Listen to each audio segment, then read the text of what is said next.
अस्सलामुअलैकुम। अब हम आ जाते हैं डायमेंशंस ऑफ हेल्थ की तरफ।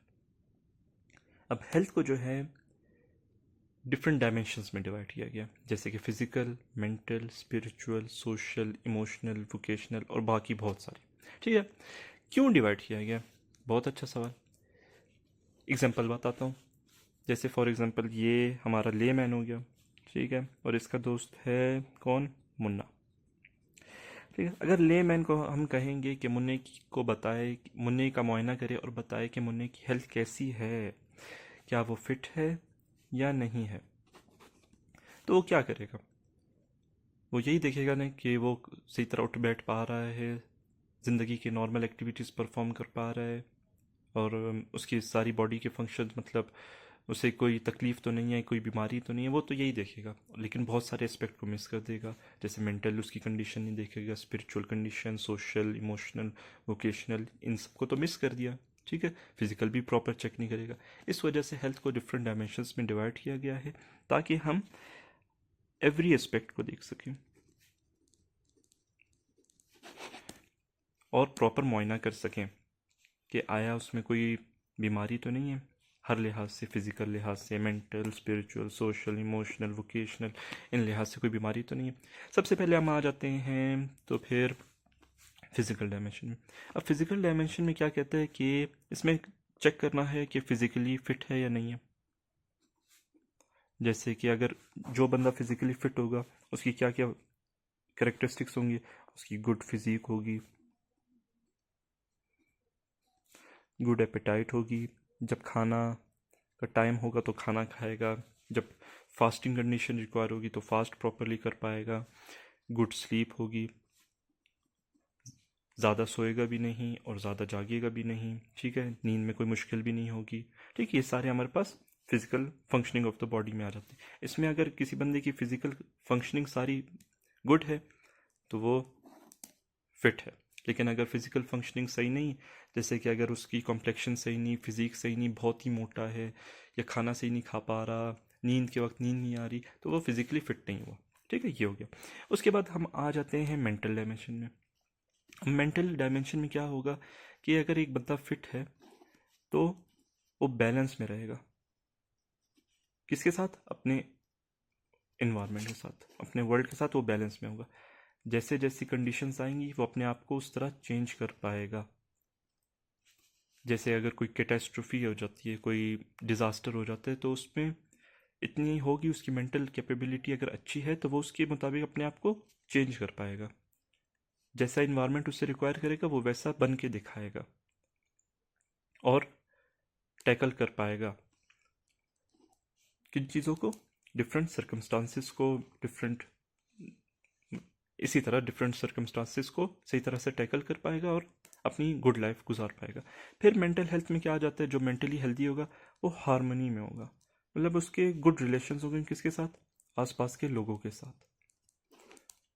ये नहीं होगा कि वो हमेशा लड़ रहा है, ये भी नहीं होगा कि बिल्कुल ही सबके साथ गुड है और जिनके साथ सख्ती रखनी चाहिए उनके साथ सख्ती नहीं रख रहा। ठीक है ना, कुछ लोग होते हैं जिनके साथ सख्ती रखो तो वो सही काम करेंगे, जिनके साथ नरमी रखो तो वो सही काम करेंगे। तो इस तरह उसके गुड रिलेशंस होंगे, गुड हारमोनी में होगा, गुड गुड होगा सब कुछ। ठीक है, तीसरा क्या होगा कि उसे अपना पता होगा कि अपनी रियलिटीज़ क्या है, अपनी कैपेबिलिटीज़ क्या है। ओवर कॉन्फिडेंट भी नहीं होगा, ठीक है, और ज़्यादा बिल्कुल बिल्कुल उदास ही ज़्यादा नहीं रहेगा। मतलब उस वो जिस तरह होगा वो अपने आप को एक्सेप्ट करेगा, अपने इन्वायरमेंट को एक्सेप्ट करेगा और दूसरों को भी एक्सेप्ट करेगा उसी तरह। यही चीज़ जो है ये बुक में भी लिखी हुई है, ये डेफिनेशन, लेकिन बुक में थोड़ी मुश्किल थी, यहाँ पे मैंने सिंपल करके बता दी ताकि आप लोगों के लिए प्रॉफ में आसानी हो। उसके बाद हम आ जाते हैं स्पिरिचुअल डायमेंशन में। अब स्पिरिचुअल डायमेंशन क्या होगा कि एक बंदा है, अगर वो स्पिरिचुअली फिट है तो उसका स्पेसिफिक पर्पस होगा। उसे पता होगा कि मेरा एक ही खुदा है जिसने मुझे सब, एवरी एस्पेक्ट ऑफ लाइफ के बारे में जो है क्या दी है, मुझे गाइडलाइन दी है, और उसी को वो फॉलो करेगा और हैप्पी हैप्पी लाइफ गुजारेगा। लेकिन जो स्पिरिचुअली फिट नहीं होगा, जो जिसका कोई पर्पस ही नहीं होगा, उसे पता ही नहीं होगा कि मैं कर रहा क्या हूँ। इसकी मिसाल ऐसे ही होगी कि अगर एक बंदा है, वो सो के उठ वो सोया हुआ था ट्रेन में, और उसे पता ही नहीं कि वो ट्रेन के अंदर आया क्यों, उसे पता ही नहीं ये ट्रेन जा रही कहाँ है, और उसे पता ही नहीं कि ट्रेन का मुस्तकबिल क्या है। तो इसी तरह उस बंदी की मिसाल होगी जो स्पिरिचुअली अनफिट होगा। उसे प्रॉपर पर्पस का नहीं पता होगा, उसे अपने पीछे का हाल नहीं पता होगा, आगे का हाल नहीं पता होगा, तो बिल्कुल लॉस्ट सी कंडीशन होगी उसकी। ठीक है, उसके बाद हम आ जाते हैं सोशल डायमेंशन की तरफ। अब सोशल डायमेंशन में क्या कहता है कि जो बंदा सोशली फिट होगा उसके आसपास के लोगों के साथ भी क्या होंगे, गुड रिलेशंस होंगे, एक दूसरे का ख्याल रखेंगे, ये इसका ख्याल रखिएगा, ये इसका ख्याल रखिएगा, गुड रिलेशंस होंगे, एक दूसरे के हकूक़ अदा करेंगे।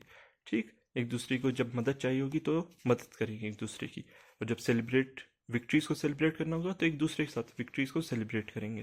ठीक है, और जब डाउनफॉल होगा तो एक दूसरे की मदद करेंगे। ये हमारे पास सोशल डायमेंशन होंगे। फिर आ जाते हैं हम इमोशनल डायमेंशन की तरफ। अभी जैसे आपने देखा होगा, जैसे कुछ लोग होते हैं प्रॉफ में अगर फॉर एग्जांपल फेल हो जाए, कुछ लोग होंगे जो बिल्कुल ही अपसेट हो जाएंगे। ठीक है, लेकिन क्या वो अपसेट उनको किसी तरीके का फ़ायदा देगा? नहीं, बिल्कुल नहीं देगा। इमोशनली जो फिट होगा वो डाउनफॉल के बाद अपने राइज होने के लिए भी सारे इकदाम करेगा। वो सिर्फ उसी स्टेट में नहीं रहेगा, बल्कि हर वो कोशिश, हर वो मेहनत करेगा जिसकी वजह से वो दोबारा राइज हो सके। ये बंदा जो होगा ये इमोशनली फिट होगा। फिर लेकिन अगर हो सकता है अगर एक बंदे का राइज ही चल रहा हो, ओवर कॉन्फिडेंस हो जाए, तो ओवर कॉन्फिडेंस भी अच्छी बात नहीं। ठीक है, क्योंकि डाउनफॉल किसी का भी किसी भी वक्त आ सकता है। तो जो इमोशनली फिट होगा वो ओवर कॉन्फिडेंस की तरफ नहीं जाएगा। ठीक है, और जो इमोशनली फिट होगा वो ओवर कॉन्फिडेंस की तरफ नहीं जाएगा, जो इमोशनली अनफिट होगा वो ओवर कॉन्फिडेंस की तरफ जाएगा और अपना डाउनफॉल पे साइन अपना कर लेगा। उसके बाद हम आ जाते हैं वोकेशनल डायमेंशन की तरफ। अब वोकेशनल डायमेंशन में यही है कि गुड वर्क होगा, गुड वर्क होगा तो उसकी गुड पर्सनल लाइफ भी होगी,